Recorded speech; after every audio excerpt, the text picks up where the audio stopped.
Assalomu alaykum hurmatli tomoshabinlar, kanalimizga xush kelibsiz. Videoni ko'rishdan oldin kanalimizga obuna bo'lib qo'yishni unutmang. 29-yanvar kuni amalda bo'ladigan valyutalar kursi bilan tanishing.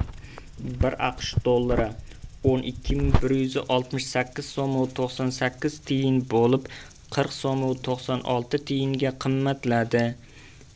1 yevro kursi 14.588 so'm 17 tiyin bo'lib 169 so'm 17 tiyinga qimmatladi.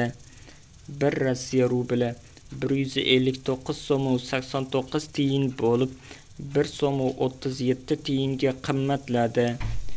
1 qozoq tengesi 24 so'm 12 tiyin bo'lib o'zgarishsiz qoldi.